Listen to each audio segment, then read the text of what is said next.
Hello, Grand Rising. Welcome to Saturday. Today we see the second instalment of my Women Who Write Books series, where I'm talking to women who write books and finding out more about their writing process, their writing journey, and inviting them to give advice for aspiring writers. So today we have Aurea Reis, who's going to be talking to us about her book. We're talking to us about her writing process and the story behind her book, Healing Letters. So let's just wait for us to join us and let me know if you're watching, where you're from, what you're doing. Let me know that you're here. Say hello.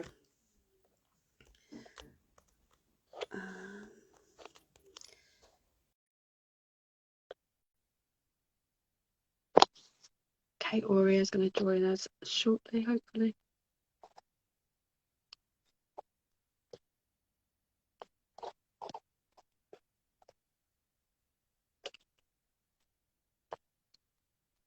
Let's see how we are.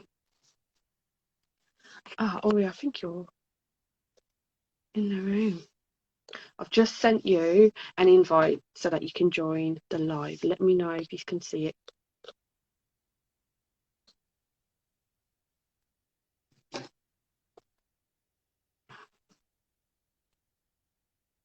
Let's have a look.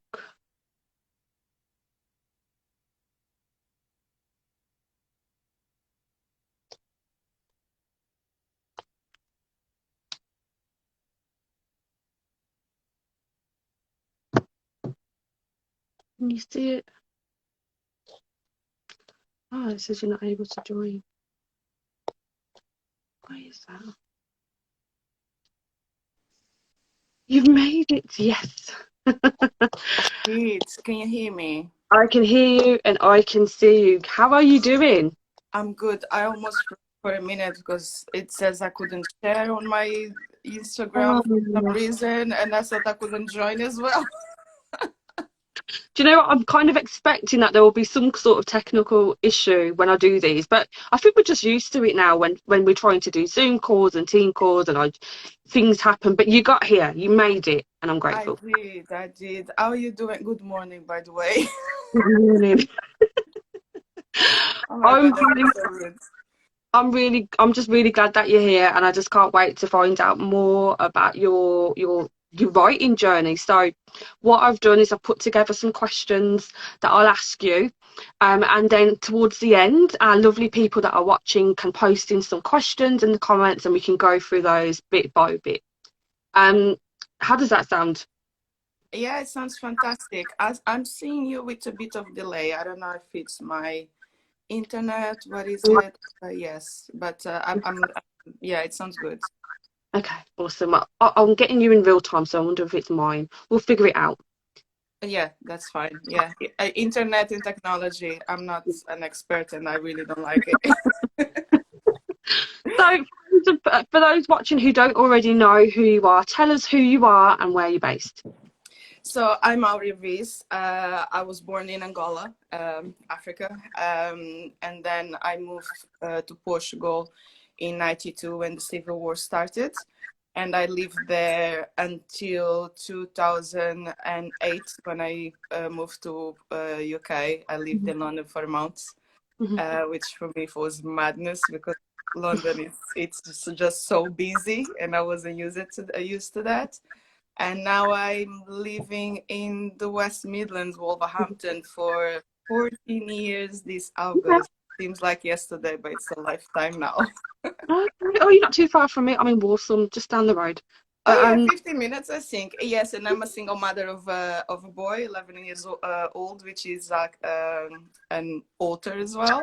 mhm. Yeah, that's me. If there's any more questions you want to ask about me, yes, I think there's more to say, but yeah, that's basically. No, I think we're off to a really great start. So of course you've written your book, but when did you start writing, and what prompted you to start writing? Why did you begin your writing journey? Um, to be honest, I think it's a bit of cliche, but most of authors that I know always wanted to write a book, and I'm not different. Hmm. It didn't just pop in my head. Hmm. I used to read a lot when I was young because I was a bit of an introvert person. And I was living far from my parents. My mom left me in Portugal when I was young, and she went back to Angola. Um, and I used to just be in my corner. I didn't have many friends, so I just be in my corner reading books. But I used to read fiction, and I used to say to myself, one day I'm going to write a book. But I always wanted to write something meaningful. So fast forward to the future. Um, After all the trials and tribulations that I went, because my book it's a memoir. I was doing therapy, and my therapist said to we were doing this kind of exercises that sometimes I ask you to do, and he said to me, we were talking about people that in my life that I felt they owed me an apology, or that I thought I had lots to say to them, but I knew there was no point in talking to them face to face because they wouldn't listen. Probably would make me feel more humiliated, manipulate the conversation their own benefit.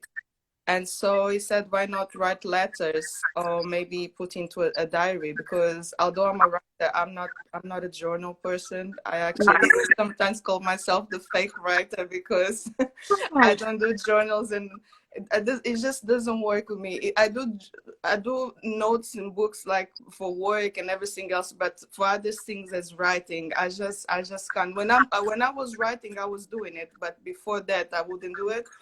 So I said I'll try, and I started trying, and it started making me feel, how can I say, light. I felt so light when I started putting certain things in the paper that I never dare, or I never had the courage to say to anyone or even friends, you know. And I was a grown up woman already. I think I was 36, 35 at the time, and it started doing some kind of work in me, some kind of healing. And so, believe it or not, one day, you know, after all this time writing, my diary actually was more of a diary instead of letters. I went to sleep, and then I had a dream where I was holding a book, and the name was Healing Letters, and I had the chapters of that I have in my book. I changed them slightly, some parts. Other parts I had to add subtitles just to make sense, break it down a little bit. And I had that in a dream, and when I woke up that weekend, I was actually at my boyfriend's house. I woke up and I just turned around to him and I was smiling, and he said, "What's going on? You had a good dream?" And I said, "Actually, I think so." And I asked him a paper and a pen, and I just wrote on a paper and a pen like a post-it. And that night, I said to him, "Oh, I have to go home early today." And I start writing from that moment. I just opened the computer. I already had a few things from my diary. I had to do like an intro, right? And I didn't really know where to start, but I just put the title of the book, Healing Letters. And I just started from there, because when I already before, I think 5 years before, I started wanting to write a book, but it was so much anger that I wrote. I actually came across the writing that I did. I think it was just one chapter. It was so much anger, and then from the name of the book at the time was The Child Within Myself. And so actually I went back to that I had in my computer that I didn't even remember, to be honest. But I was just then going through emails recently as well. I saw that I actually sent it to my best friend, and she said, "Oh, it's okay." But then reading back, it was just so much anger. And then when I remember that, and I went back to I just found on my computer, I actually took a few parts of that they put in the Healing Letters, but I expanded why my anger was in there, and it worked so much better. And so it just went from there. And then from the diary that I already had a few scenes, which was just one chapter at the time for my child sexual abuse, I expanded into the way that it would make sense into a book. Like I said, some people would not believe it, but for me, there was many times in my life where a message came to me in dreams. And I think it comes from the fact that when you really want something and you think and think and think, and then eventually, you know, I know you have to work hard for what you want, but sometimes when you think about something and it's there in the back of your mind, in the right time, you'll come back to you, and you just have to take action. And I think that's what happened to me. You were meant to write that book. You were given that message. You were given that. You were almost like the channel. It's almost like the universal. God said to you, like, you have a strong message, and this needs to get out, and just gave it to you in a way that you would receive it, I guess, because from what you said, like, you weren't really writing before, but you Yeah. had the message, and you just knew that you had to. Yeah, yeah, I know. That's exactly Incredible. how I felt. I knew I had to do it, and if I didn't do it, I wasn't doing my job, my purpose through that moment. Because I believe you have many different purposes in your life, in different stages of your life. But that stage of my life, that was my purpose. Yeah. So, okay, so you've answered a little bit of this next question, but I'm wondering if this has changed since you've written your book. So, what inspires your writing? Like I said, to be honest, I wrote it for myself first. Mm, Like I said, because I don't do journal. But when I start doing, oh my gosh, the release, that's why I say my book is about emotional freedom and liberation mm, of the soul. The freedom I was feeling inside of me, you know what I felt? Let me put this into the way maybe people will understand better. Growing up, it's like, when you're pulling like a bag full of stones. mm, And so as I start writing the book, it's like maybe I was stuck into a nail on the floor, and it created mm, a hole on the book. And so as I start talking about my trials, my tribulations, my sorrows, my anger, my frustration, my sadness, my everything that it was holding me down for my greatness, every little stone starting coming up and the bag starting to become lighter. And I started making steps because it felt like all the time I wasn't going anywhere because I couldn't walk, because I was just trying to pull the bag and I couldn't go anywhere. So as the stones coming out, like 10 stones came out, let's say it, and I managed to do one step, and I started to see the benefits on me, the benefits around my son, my mm, life, the people that loved me start saying like, there's something about you. They even start telling you, what's going on, you have a new man, but that's really going on well. And so the more I started to see that, the more the more I continued to write, and then came the book.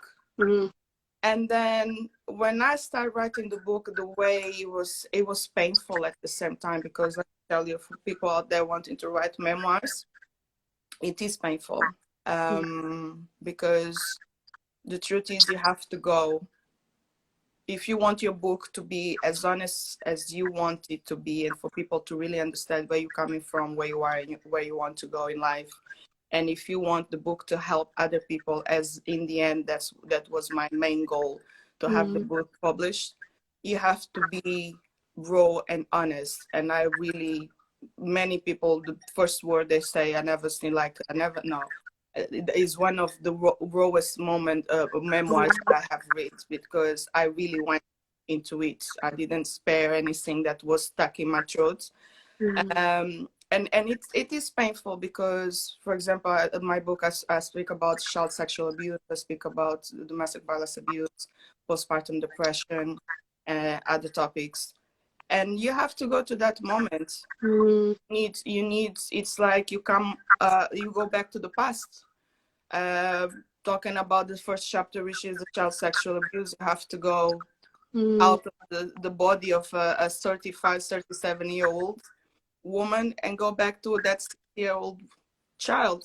mm, And it's sad, it's frightening, it's scary, it's emotional, it's bad. It's a bad place for you to go back, because you work so hard, mm, never remember that again, to pretend it never existed, that mm, wasn't you, and then all of a sudden you're back there.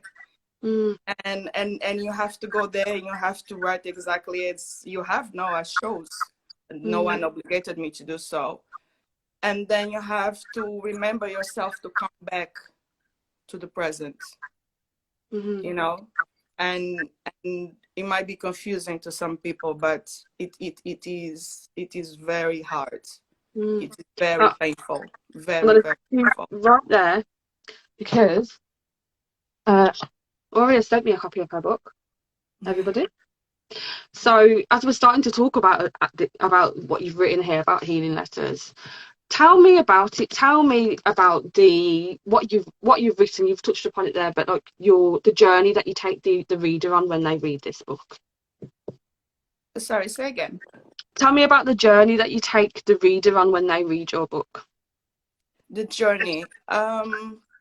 So the journey is showing people that person that sometimes you see smiling out there.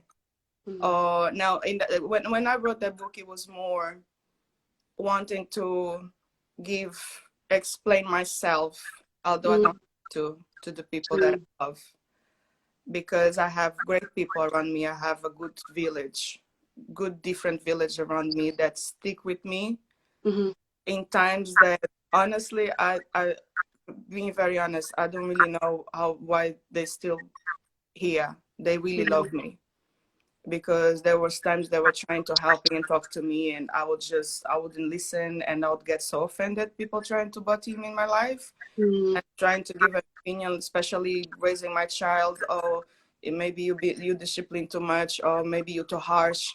They'll mm, try to talk to me, will try to understand what's going on with me, and I'll just lash out on them for no mm, reason.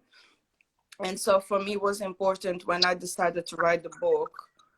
I wrote it in a way that people could understand, like I said before, where I was coming from, mm. where I was, and where I want to go. Yeah. So I came from a road of pain. I'm still in pain, Mm, but I'm tired of living like that. mm, And now I'm saying I accept your help, which I didn't mm, before, which I didn't see as help. But mm, now I'm stripping myself of all these titles because other people would say to me, "Oh, you are a strong black woman. Oh, you're so strong. You can do this." And in the end, I just had to strip myself of all the labels and say, you know what? I know I can do that, but mm, I'm tired. I'm exhausted. I need help. I mm, can't do this on my own. I appreciate you guys staying and sticking with me, but please I need someone to hold my hand at least for a bit because I'm emotional, exhausted, and I don't want to continue to live like that. My mm, son doesn't deserve that. He didn't choose to be here. I mm, chose to have him. And I think he deserves. Sometimes you need to do things for yourself, but at the time, I think I've done it more for my son because I was so tired of criticizing my mom and my culture and everything, the culture cycle. But mm, then you criticize so much and you end up living the same cycles. And I had to stop and say, I didn't like it when it happened to me. I don't want my son to look at me that way when he grows up. mm, And I don't want him going to his adult life and committing the same mistakes with his kids, with his family. I mm. need to break this cycle. So the book Yeah. is in that journey, if it Mm. makes sense.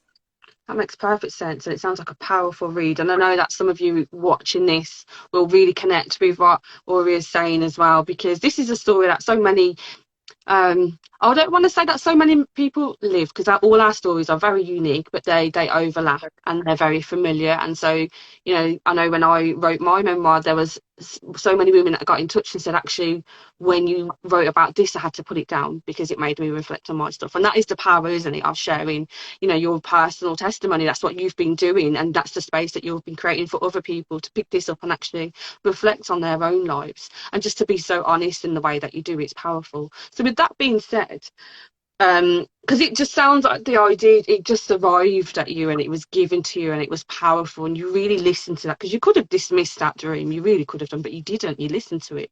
Yeah. So if you weren't already in the space of writing, how did you then make time to write your book, especially around your other commitments, such as your work and you're looking after your son and everything else that you're doing? How did you make time to write it?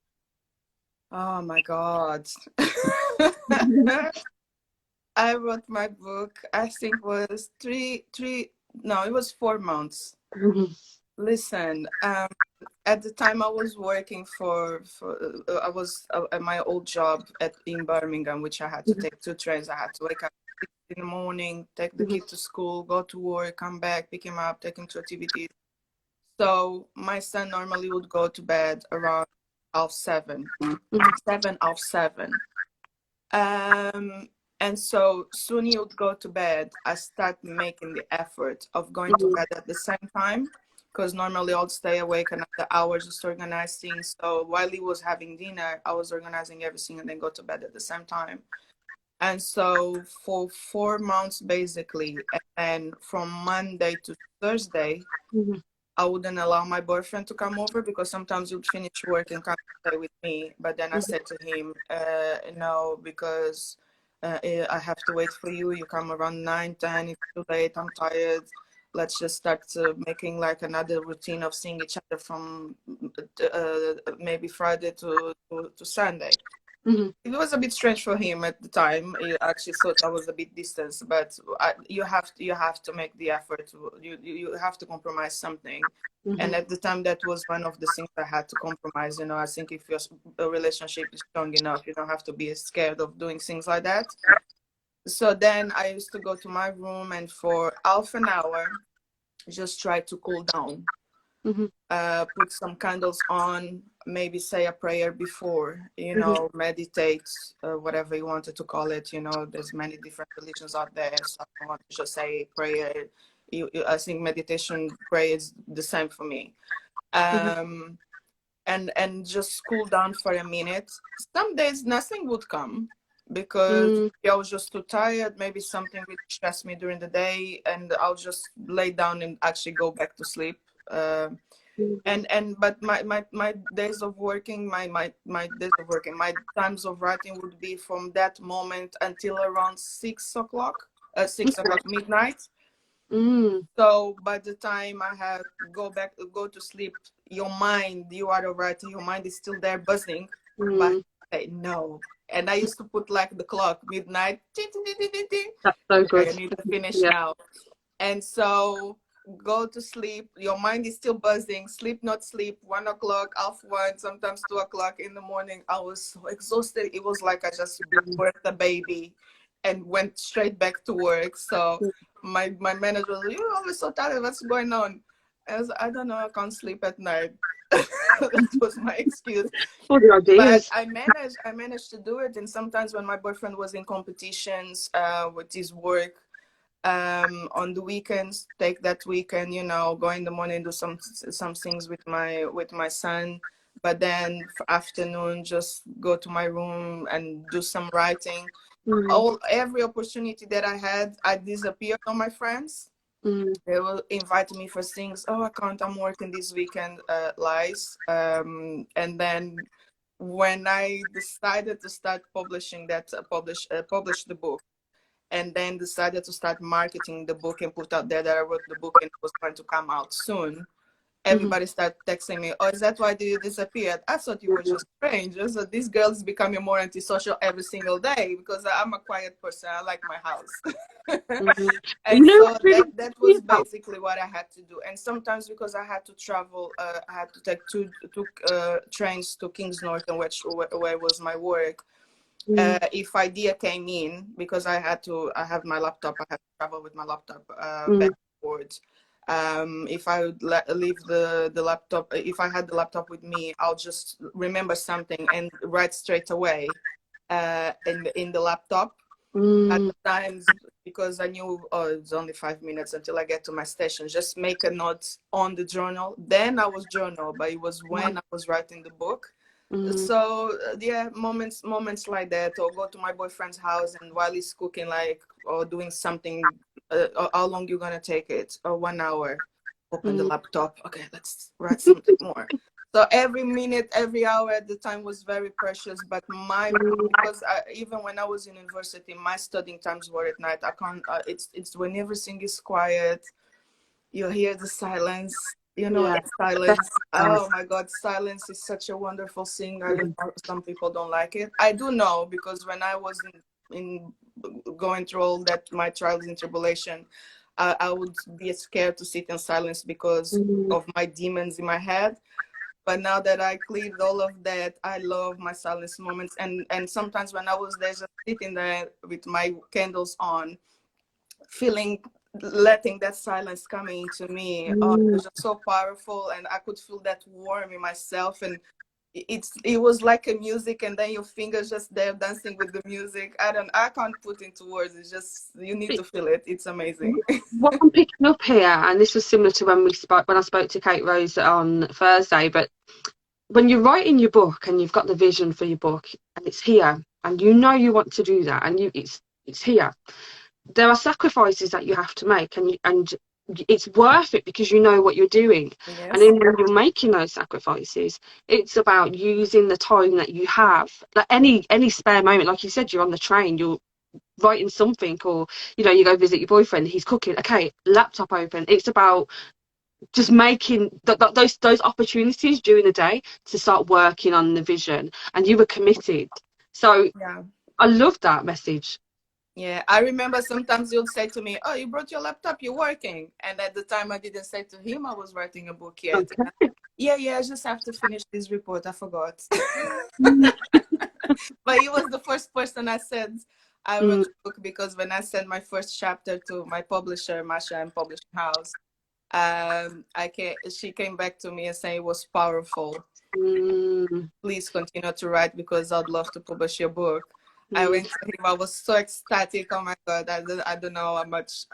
I think it was one of the happiest moments of my life. And I couldn't hide anymore. So I had to tell him. And he was like, "You write a book. Where did you have time to write a book?" I said, "I don't know. I just wrote it." You were committed, I guess, and you were so focused, but your idea for your book was so concrete. It wasn't just like a rough idea. You knew exactly what it was that you wanted to write, and it was so strong that you had to listen to it, and so you made it happen, which is incredible. So you've written a book that is really personal, and I think when we write books, there's a lot that we learn about the writing process, but there's also a lot about what we learn about ourselves, especially in terms of commitment and self-belief and all those things there. So what I want to ask you is, what has writing this book taught you about yourself? Oh, wow. That's a really good question. That I always been a resilient person, Hmm. and also a believer, because if you read the book, I always believed in something without knowing that I was believing. Makes sense.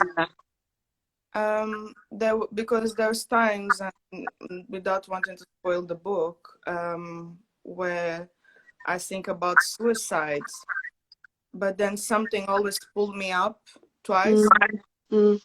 and that made me carry on. That's why in my first chapter there's a part where I say, "Little girl, Mm. thank you for not giving up on us," or something like that. I don't remember, but it was basically saying to her that if we are here, it's because she was a believer in such a young age, Mm. um, and that I am a caring person Mm. and forgiving person at the same time, because there was times in certain situations, even knowing that that wasn't right, what people were doing or the way the person made me feel, I couldn't really hate, because I was taught from a young age that hate, it's a really strong word.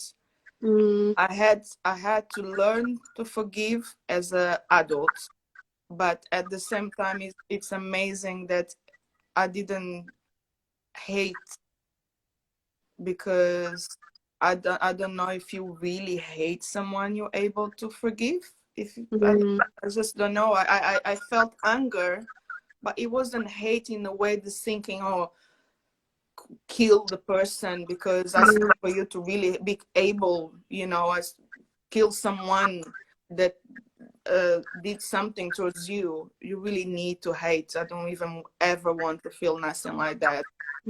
And as an adult person, I realize that I'm resilient and I'm forgiving, because I actually forgave.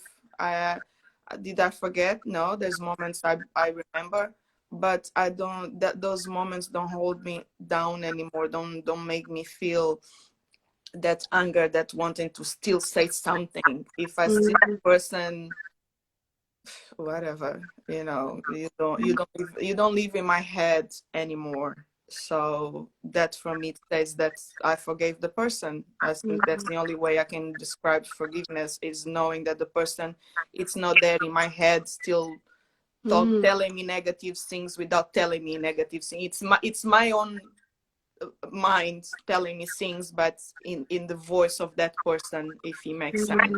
Yeah, it sounds like So you gave yeah. yourself peace, you know. Yeah, I think so, and it taught me that I am a great mother, because people might not understand, but for so long I thought I wasn't. I thought I was a terrible mother. I'm gonna get emotional. And yeah, it taught me that I'm not the best mother in the world. I don't think anyone is, but I'm a great mother, and You're that's more than good enough. that was something powerful to learn. Yeah. What a powerful lesson you taught yourself. Your word taught you, you know. And thank you so much for sharing, and just for being so open and honest. You know, I know this is not easy stuff, because you've written about personal experiences, and it's hard to talk about, and it's, you know, let alone hard to write about and read back, but then also talk about in a space like this, you know. And I have to absolutely commend you for doing that, and just being you, which is what you were doing anyway when you were writing your book. Yeah. So with that, with us talking about what this has taught you about yourself and the space that you've got to personally because of writing your book. So what do you hope people reading your book take away from your writing? All the things that I took away as well, because there was a time where my good friends will come to me and see me struggling, saying, "Oh, if only you could see what I see in you. You're such a great person. You're caring, you're loving," and I just couldn't see none of that. And now I have my book to remind me myself. Sometimes you knew the amount of times that I read my book, but I just want people out there to understand that use your voice. Don't lose your voice, and that if you feel like there's things that you need to talk about to people, or you need even that you can't talk to them, write them down. Write them down somewhere safe. Voice notes. I know some people these days with so much technology, they don't even want to write. They just write them down. Put in voice notice. Some people journal like that. Whatever works with you, but don't hold on to things for too long. I give an example of me and my mom. The same way I discovered that I was a great mom when I forgave my mom, because I hold on for so many things, the painful way of she bringing me up, raising me as a daughter, but bless her, no one told her any different. The way that she learned on her own, different times, different ways of learning. She worked in a harsh way, and all the time that I thought she was being mean to me. She was pushing me to be great, because she saw all that potential in me, but you need to give space to the person to be their own person. She wanted me to be an image of herself, and I had to tell her that wasn't the way to go, and sometimes that kind of conversations are powerful, because I'm raising one child and it's so difficult, especially in these days. She had to raise 3 kids, 3 daughters, all of them with strong personalities, because let me tell you something, I don't know if I would be able to raise me, my sisters, and you know, it is hard. So when you have this kind of conversations with the, for example, with your mother or whoever else, you feel you have that grudge, or you holding on to something, or you always arguing in family, if it's a friend, if it's, it helps you, put things into perspective, giving the person the right to explain themselves. And like I said, if you think, I only did that with my mom, to be honest, because she has all the space in my life. But when I said that, can she come again and rule my life? No. But she's my queen, and I'll respect her. Do I have to accept everything that she says and does? No. But I do understand now. And from the moment that I understood my mom, I understood that being a woman and being a mother is difficult. And that enabled me to see the potential that I had in myself, the greatness as a mother, you know. And so basically, it's just helping other people out there to see that deepest and honest conversations can go a long way. Regarding other subjects in my book, like child sexual abuse and domestic violence abuse, it's just creating awareness. And because I always say I'm not an expert, into all pages of my book, my chapters, I'm talking through my experience. It's about creating awareness and show to people that there's help out there. Can you believe that until recently, because my abuse was emotional, I felt that that was domestic violence abuse, because it's the whole saying, as long as that doesn't beat me up, it's okay. You know, maybe he had a hard life. So it's just these traumas coming out, and you try to be empathic and you try to understand. You can always understand the other person, but you don't have to accept that behavior, you know. And so I don't know if I really answered the question, but it's just basically creating awareness and make people realize that silence, when you choose silence, you're still protecting your abuser. When you choose silence, you're still saying to yourself that you deserve that. You're living in shame of being judged or whatever it is. And you're basically saying to yourself that it was your fault when it wasn't. So it's just saying to people, break the cycle of silence, because those people, if they didn't care for you, they definitely don't deserve your silence, your protection, whatever beliefs that you have in your head that you was passed on to other people. Construct your own beliefs. It's okay to acknowledge your culture, love your culture, but there's still a lot of things in culture they need to be breaked. I had to break my culture, certain partners of my culture, still respecting, still loving, but I had to break the culture of, I'm not going to say anything because it's my elder. I'm not going to say anything because I don't want to offend anyone. In my culture, we that's the way we act. No, people might act like that, but I'm not accepting that anymore. So it's a lot of subjects in the book, so I'm just saying certain things, but in the end is always the main goal that you always have to look. It's that emotional freedom, is that liberation of your soul, that you don't own anything to anyone anymore. They don't own you anymore. That's the most important thing, because for many years that those people were still owning me.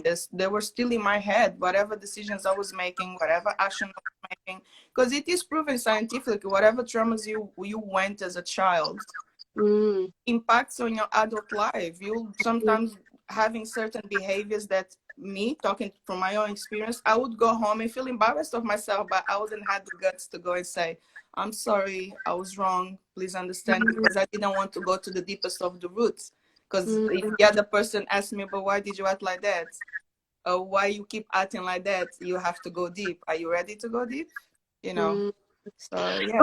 I'm picking up here as well, like with your book, there's that strong theme of telling your story and owning your story, and get into a space of really thinking about, well, how do I want to experience life, and what do I need to let go of to experience life in that way, and what does that look like, and kind of being the author of your own story and redefining what it means to be a woman, redefining what it means to be a mom, and all those other things. And it sounds like that's, if we're if we're experiencing you for the first time through your book, that's what we're experiencing. We're following your journey of kind of doing that, of kind of not even finding your voice, because you have a voice, of using your voice to say, this is what happened, but this does not, you know, this does not tell you who I am. This tells you of the experiences. This is who I am. And I think that's incredibly powerful. Incredibly powerful.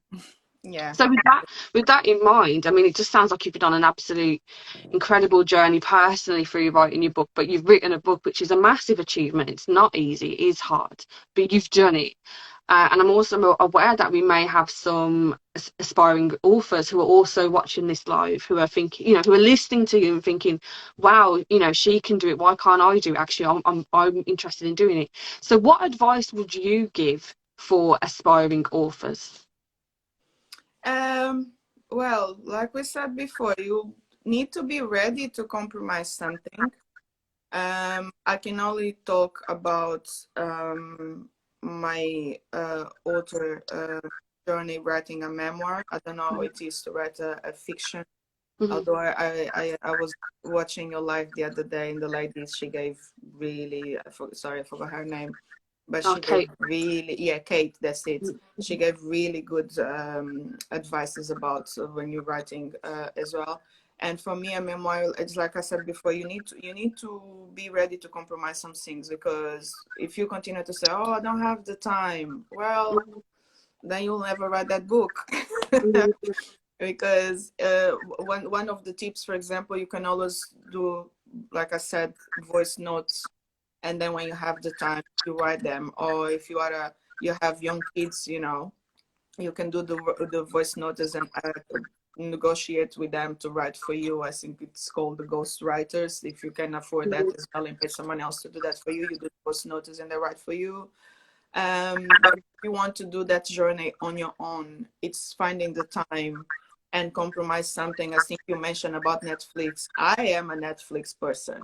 I for example, this weekend I'm so busy. This Saturday I have this live. I have that in the afternoon. Tomorrow I'm on a festival all day. Next weekend, trust me, I'll be on the sofa watching Netflix all day, just eating in Netflix. That's it, you know, and toilet breaks. That's my plan for next weekend. So you have to, if I was writing at the moment, I'll do that. I stay for 4 months not watching TV. I'll only watch TV when I'll go to my boyfriend watching movies. But at home, the TV was always off, because on the weekend, my son was always off. No, my son would watch TV and I'll be on my room or in the kitchen or whatever. There was no noise for me to write the book. When it comes to write memoirs, I believe that a great memoir is that one that you don't have to write things that you're not ready to write. But one thing that you can't do is start a conversation and then don't go into the details, because you want your book to be a page turner. And what I say with page turner, it's a book that people can't stop reading. They always want like no more. They know they have to close the book now to go to sleep. Okay, one more page. Let me finish this chapter. And when I say that, for example, he's saying, oh, at the age of 17, I had a big argument with my mom, and then we never spoke for 20 years. And then the next paragraph, you start talking about about the sun or the weather or whatever else. And then even that the rest of the book it's good, that will stay in the mind's reader. You know, they'll be thinking, okay, but what happened? Is she going to write another book and explain what happened? So you don't want that minimal detail to take all the attention for the rest of the things that you wrote that actually can have a big impact and can have a message to the reader. What else? What I need to say as well, we're just talking about writing the book. I don't know if I can go into the whole process of writing a book and publish. I don't know. Well, I suppose we're not talking about publishing today, but more so about the process. Okay, yeah. So, and then when it comes to memoirs, for example, one of the things, because you need, which might help, is doing, for example, by years. You put all the years since from the age from when you were young until now, and then for each year you take bullet points of important things. Because I didn't do none of that, but then I went to a workshop after I wrote my book. Sorry, I give advice to people who are interested in writing about their life story, because sometimes we don't know what we want to include or not until we've seen it bullet pointed, written down on paper, and then you're like, oh, okay. Yes, because when I was writing my book, actually, I was writing just what was coming down, and then sometimes something else would come down. Okay, but that was later in the year, so I put it still in the paper, so I didn't forget about it. But it was just coming down, and then I'll go back to that. So, but then when I went to the workshop, when I decided to publish my book, I went to do this workshop, which I should have done it before. That's when I learned that when you're doing memoirs, it helps to have a scale of with the years, and then you do your bullet points, and then that's when you decide to start writing, and then you can decide if all the bullet points are important. Sometimes not. Sometimes it's just a lot of words in the book which is not really necessary, and then you just see the parts that you think maybe might be more juice. But for me, it wasn't about being juice. When, like I said, I wrote my book before I went to do any workshop of writing workshops. So it came as it was just like deciding to have a baby and having it, and then you think, oh, I had a baby. What do I do now? Because I didn't thought about the whole process of writing. I went just as naive, when you're naive and you decide to go do something and think, oh, I'm going to write a book. And then you start thinking, oh, there's actually a process in writing a book. But I think because I didn't done none of that, it came better for me. Because if I had gone to the workshop before, actually, because I'm just saying that because there's people out there that think like me, and they probably the same kind of personality. Some people work good with I'm very organized, but when it's about creativity, when it's about my creativity, rules sometimes, I don't want to anyone's off, but rules sometimes really it makes me feel confused. It was the same in university when I was writing my dissertation. There was this module was about helping you writing your dissertation. I went to, I think, 5 classes. After that, I started saying to my mentor, my dissertation mentor, that the classes were confusing me, and he said, well, it helps everyone. Everybody seems to find very helpful. I said, not for me. I said, stop going.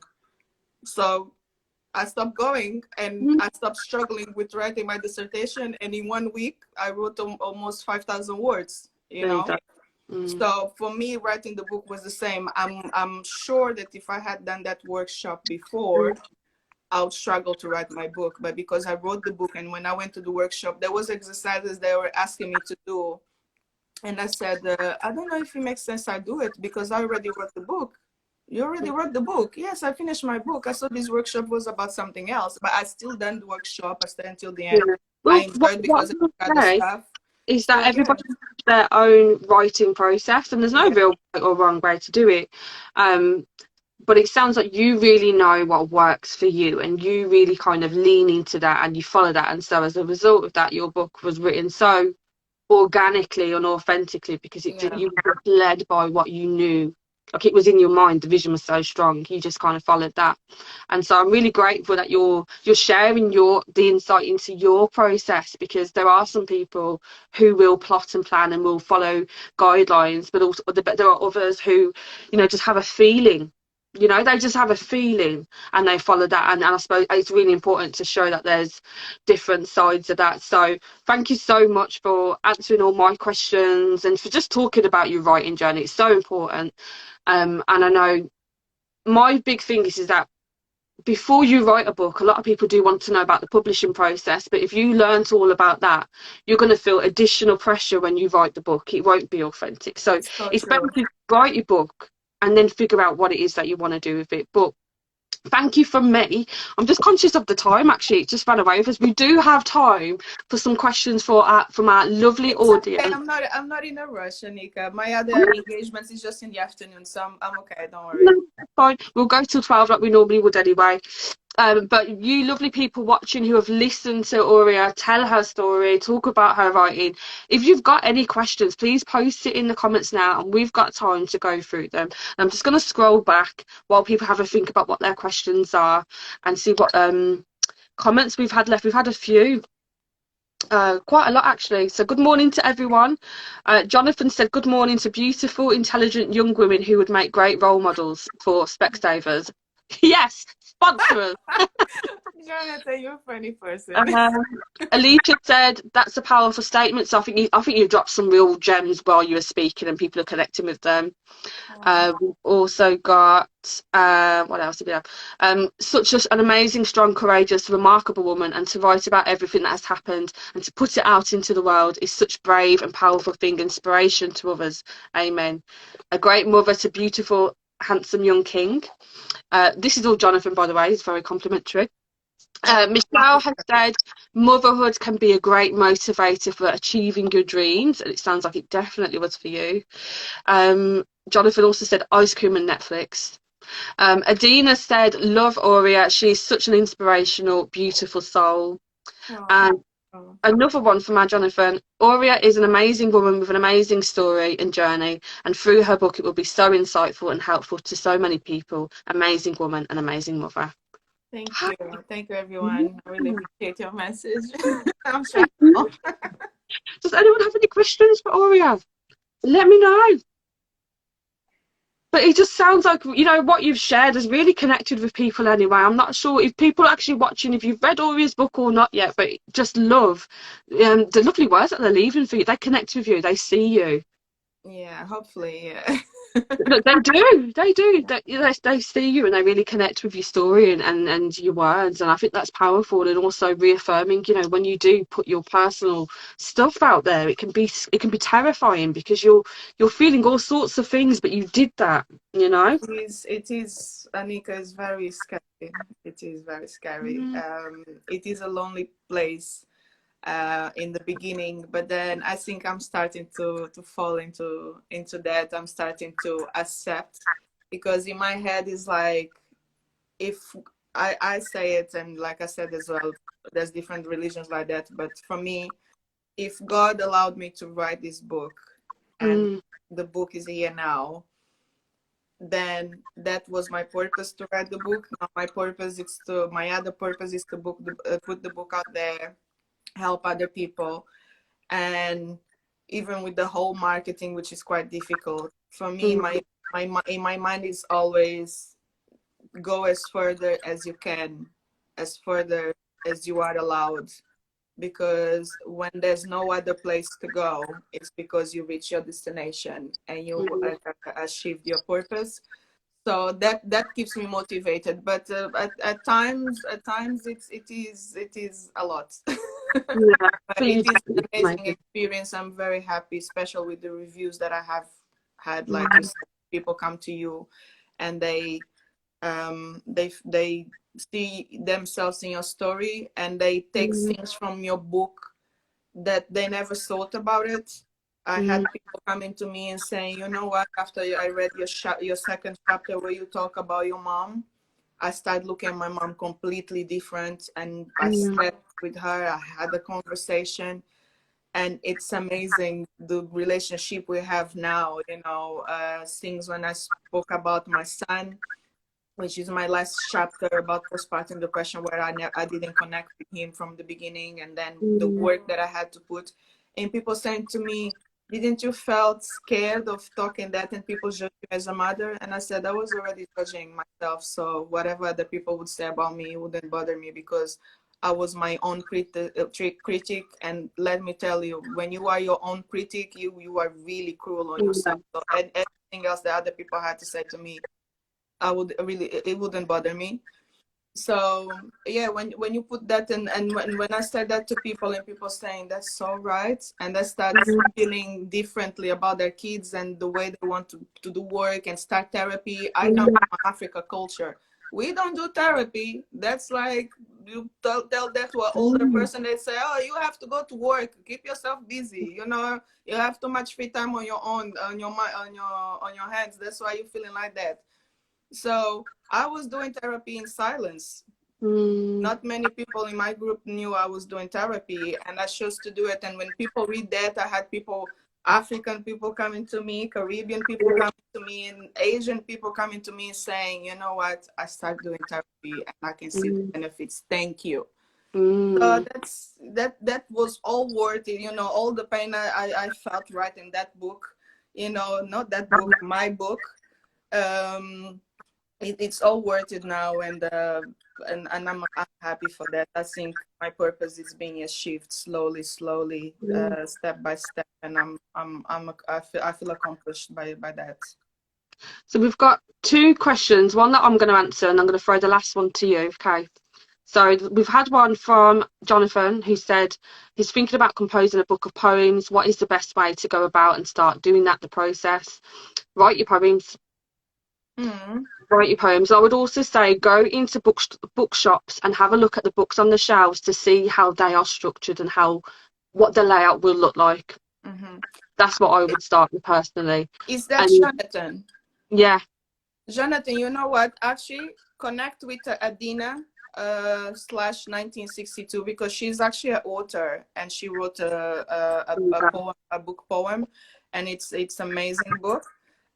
So I have 2 or 3 poems in my book that I wrote, but I'm not really a poem writer, but she's an amazing, you know, writer. My poems are beautiful, so she might be able to give you some notes and, you know, have a conversation, because I know she's an amazing lady and she's all about collaboration as well.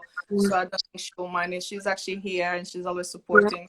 But I think sometimes it's connecting, following other authors that are doing things, see what they're doing, see their work, read their books, like I said, like go to a library, see which authors are writing poems, and just follow from there and start having that buzz and follow inside of you, of because then you're going to do your own thing. But there's nothing wrong in going check other people's work and doing research if it helps.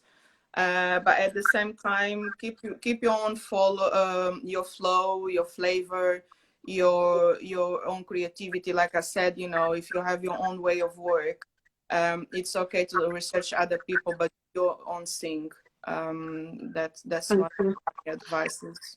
Right, Aurea, we're going to wrap up on this last question now because I'm just conscious of the time, and we need to finish on time today. So, Adina, who you've just mentioned, has asked a really great question. Where do you see yourself in the next few years? Me, you know, being ambition, I would like to see my book a series or maybe a movie. I was thinking about creating a YouTube channel, but not good with technology. I probably had to have a team behind me. You say that, but you're here. I want my book to be translated in Portuguese. What else? I want to travel the world with my book. What do they call it? Book tour. Yes. Yeah, and I would wish that the self-publishing in the industry for people like us, that will have more recognition, because there's a lot of I see a lot of books in the shop, you know. I have respect for all the authors out there, but sometimes I feel, what is different about my book? It is a great book. I'm not being like presumption, but for the people's review. So why can it be in certain bookshops? Just for my book to be in Amazon now, Waterstones in Wolverhampton, I have to go there and annoy them for 6 months. Every day I was off, I would go there and ask the questions. I think they just put the book there because maybe because they were annoyed of seeing me there. But I'm grateful, Mark. Thank you so much. So there's a lot of books, for example, that I see other authors out there with their books being talked about everywhere they go. And I would like to see that being done with healing letters. It's not even about the money. It's just seeing my book everywhere I go. Oh, that's my book. Let me just throw I it out. think I'm more looking forward to that. Like, go, for example, let's say to Australia and just walk into a bookshop. Oh my God, my book is here.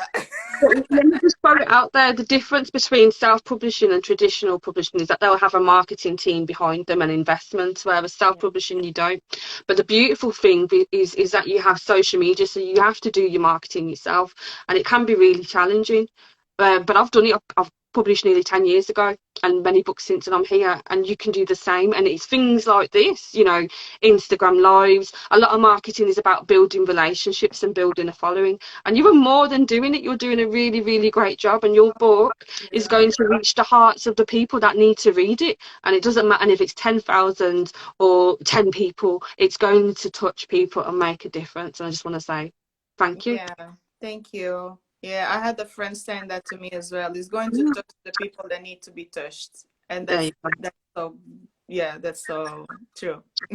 On that note, thank you so much for Thank joining me you. for Women Who Write Books. You've been an amazing guest. Everybody, if you haven't already, you need to get this book. You need to get this book, and then you need to let Aurea exactly how amazing it is, what's inspired you about it, what you feel connected to, just to kind of reaffirm to her that she did an amazing thing by sharing her story, which is really hard to do, but she's done it, and she's done a great job. And if you've watched this and you felt inspired by it, you feel like somebody that you know needs to listen to this live, when I post it on the grid, make sure you tag that somebody. Make sure you follow Aurea if you're not already. Support authors. Thank you. Thank you Thank you. for having me, you know. You're, I you're appreciate it. Thank you. Thank you, Thank you. everyone, for coming. Have a great day, everybody, and we'll see you soon. Thank you. Bye. Bye.